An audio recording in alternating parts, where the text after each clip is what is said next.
is 12:43 a.m. Monday morning, and I'm just gonna go for it and then fall asleep. I'm hoping this will tire me out. As you can see, this weekend I had Tamara visit me, and she gave me a mohawk. It's kind of fun, and it doesn't bother me. I mean, it could have been, she could have shaved it completely off, actually, and it wouldn't bother me. But it's kind of fun, and maybe I'll dye it a color if things continue here. I don't know. How am I doing today? It's been a hard day, but also easier in some ways. My stomach has hurt less. My teeth are moved forward, so I feel like I have more of an overbite, which is interesting. Lana read to me more of the symptoms of different organ failure, like liver, lung, etc. And, they match up. So there's probably cancer proliferating throughout the body. That being said, the rate at which it proliferates is kind of unknown and fickle still.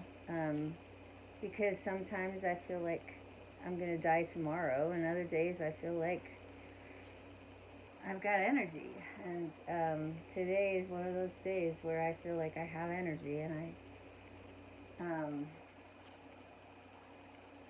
I don't know what to say. But I do know that it's going like this, It's going up and down, but it's going up and down in a downward trend. Um, so, anyways, I did the strangest thing today. It was Sunday, and don't normally do this, but I watched 5 freaking movies today. Starting early in the morning, my big fat Greek wedding, I ended up watching all 3 of those. I just wanted to watch like some feel good movies, and number 3 just came out, which I fell asleep during parts of, so like I kind of, whatever. I don't think I got the full impact of that movie, but and then I watched Blue Ocean or something like that, which is, or Blue Miracle, um, based on a true story, and that was cool. And then I watched Legally Blonde, just because I've always seen like lots of clips, but never watched it straight through. So, anyways, 5 movies in one day. I just finished Legally Blonde, and now I'm like, okay, I cannot stare at a computer screen that long without it hurting me and totally messing up my circadian rhythm. So let's go to sleep, girl. Um, yeah, I mean, that's really what it boils down to, is just trying to figure that out.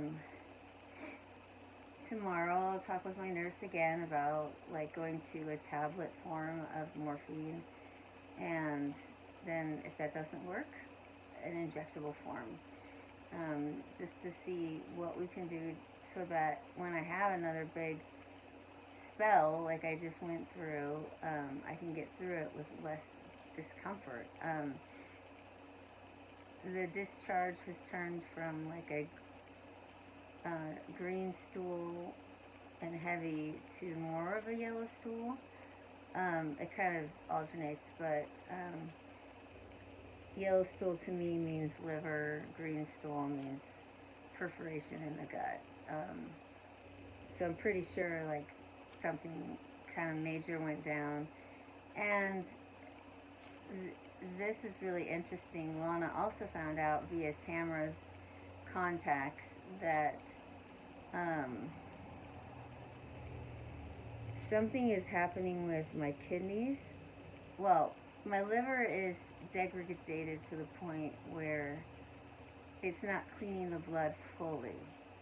And because it's not cleaning the blood fully, there are toxins in the blood. And because there are toxins in the blood, my internal capillaries don't like those toxins, and they're exploding, and that's why I'm getting this purpleness. So it's like a lack of blood flow and all that, that's making it so hard and painful. I just get stinging legs sometimes, and it's really bad. I also hear myself like kind of echo in my head just a little bit.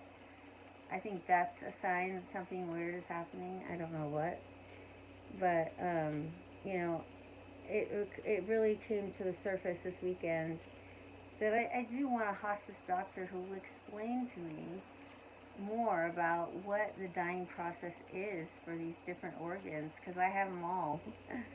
Anything could go wrong, and if I knew more, it's comforting in a weird sort of way. You wouldn't think that knowing how your body falls apart is comforting, but for me it is. And so, anyways, hoping that materializes, because I think it would help me relax into death more. But yeah, like my legs right now, I've been just, my left leg is better than my right, which it's always been. And I'm just like flexing my right leg, flexing my left leg, bending at the knee every 20 minutes, changing the position.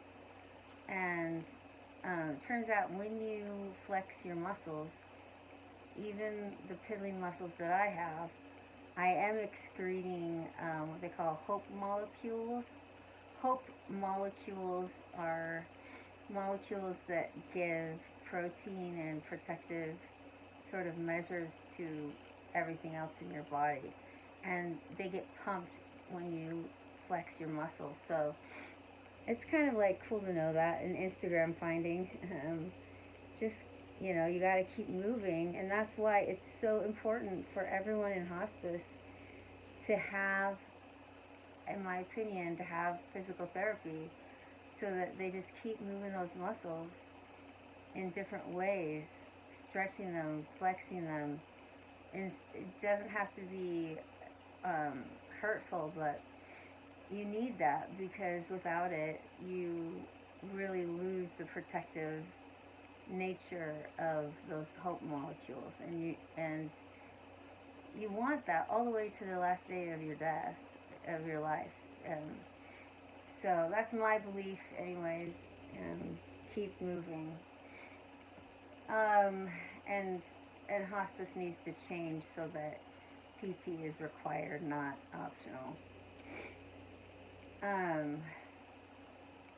Another thing that happened is a social worker who tag teams with the chaplain showed up on Saturday, so I have somebody I can really talk to and be my sounding board, and I'm looking forward to that.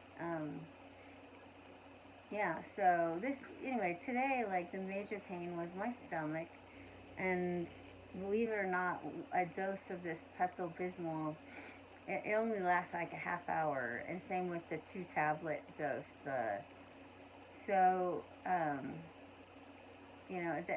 It's not long lasting, but it does bring some relief. So, anyways, that's how I'm doing physically. My tip for today was going to be about like location and where you live. And I don't have all the addresses lined up, but I'm going to try to put them together into some still shots and tag them on to the end of this video at some point.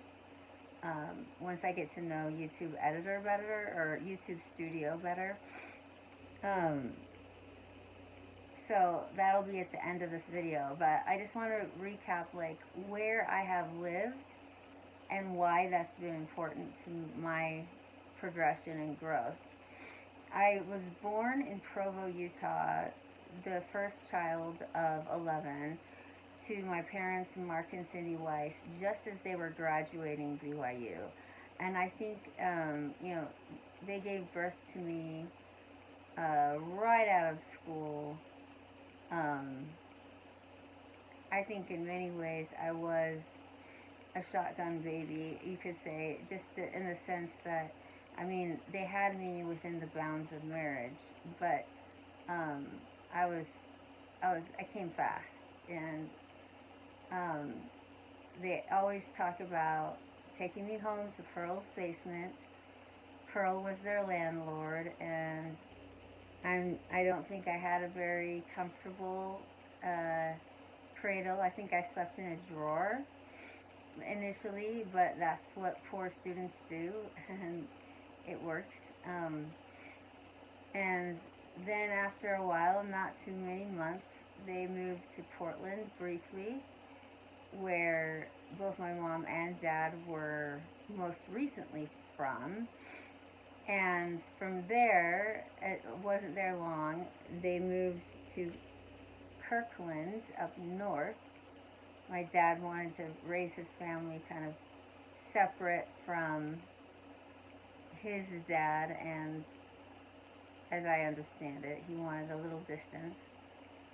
So, um, sorry, I'm getting all dry mouth, but I don't talk this much. But anyway, so from Kirkland, they found their first house in Redmond, Washington, and that address I know, 16650 Northeast 89th Street, Redmond, Washington, 98052.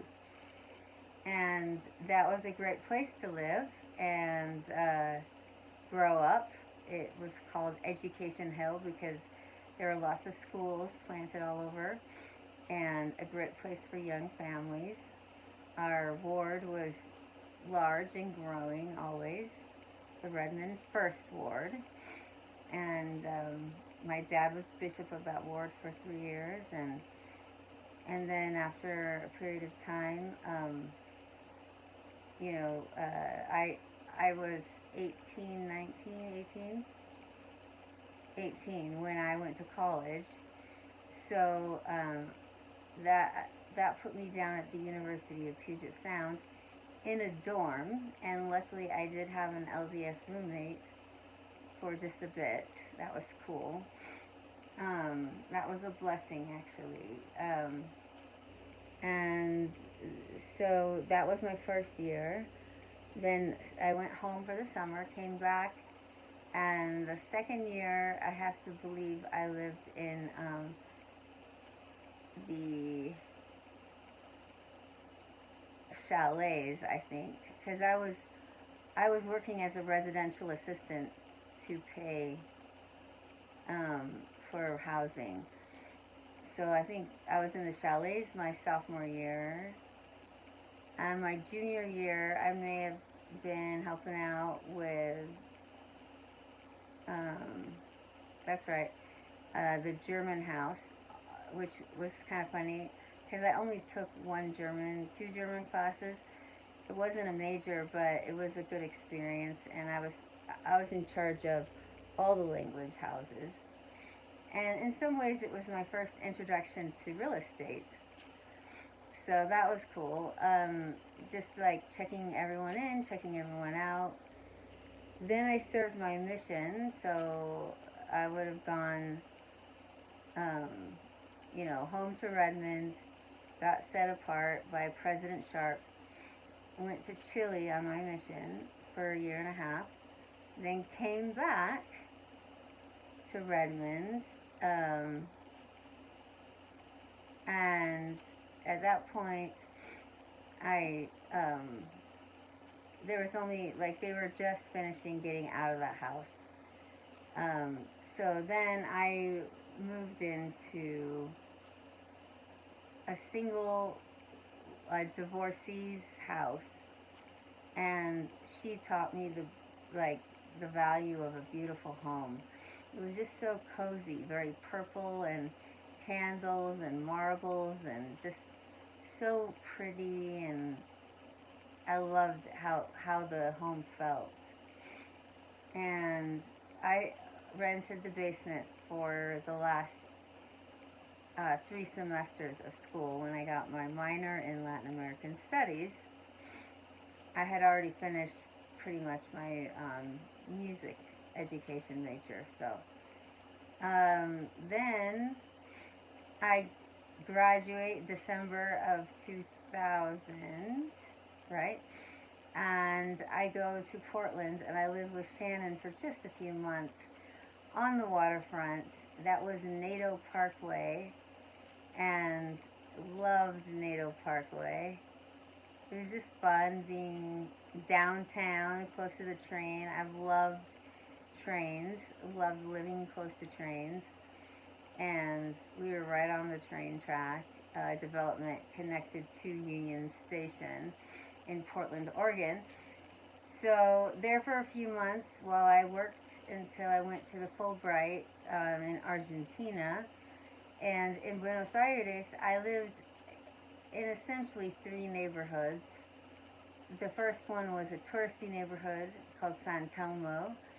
Then the second neighborhood was what I went to the Jewish Facultad area where a university and Jews lived, and then from there, way out on the outskirts of town, to a place called El Tigre, and from El Tigre back to Cespedes, close to where my friend Lucio lived, and from there back to the La Facultad stop on the Green Line.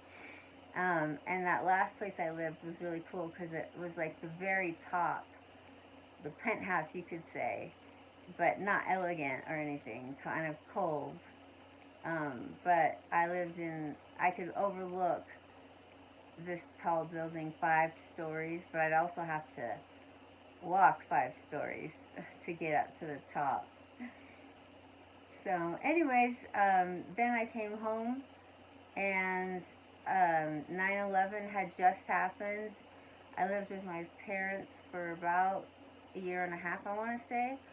And then I went to school at the University of Puget Sound.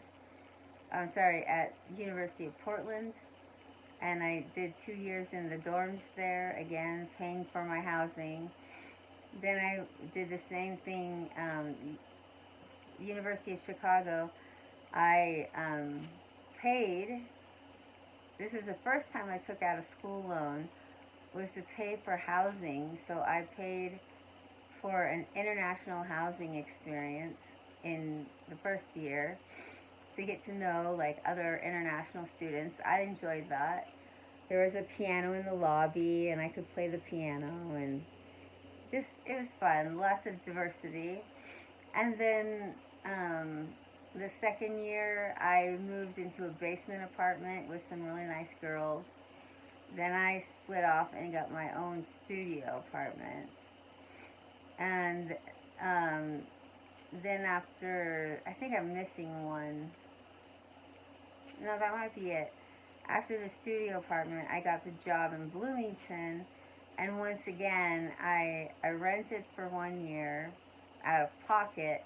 And the second year, I was a house mom for a sorority on the campus.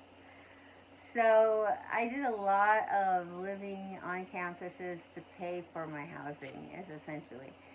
And then I finished that up and came to Cottonwood Heights in Salt Lake for just a little bit. And then I rented all over the valley. And this is where it gets fuzzy in my head because I was moving so much. But I really wanted to ward hop and see what all the different singles wards had to offer and get married. You know, that was like my main motivation for trying out all those different wards. But I lived in South Jordan. I lived in Daybreak next to my brother's house. I lived in a really cute house up by the University of Utah. And I lived in, then I decided instead of buying a house, I finally had enough capital. I could build a house. And so I stayed in Kearns for 6 months, and that was interesting. a room I didn't enjoy really, out of a truck driver's house. And then I moved into my house on Stavanger Drive. And then I moved up into the house that I am selling now on Prosperity Drive. So that's a lot of moves. I don't know how many that is. I will count when I get the addresses done, but I am I kind of regret that I didn't have more stability in where I lived. And my recommendation, my tip, I suppose, would be to do a lot of research, find a good location, and stick to it. Because, especially in Salt Lake, I was all over the place, and it made it so that I was very disjointed socially. I didn't develop friendships the way I could have had I stayed in the same place. And then also, I just strongly believe you should try to get a house by age 25 instead of 35 because 35 was too late in terms of building equity like you want to for retirement. So optimize your life for that, and that's why I've put together the trust for my nieces and nephews. Okay, so those are all the places I've lived. I just kind of wanted to sketch that out so it's on record, and I will post a written list at some point as well. Have a good night. I love you.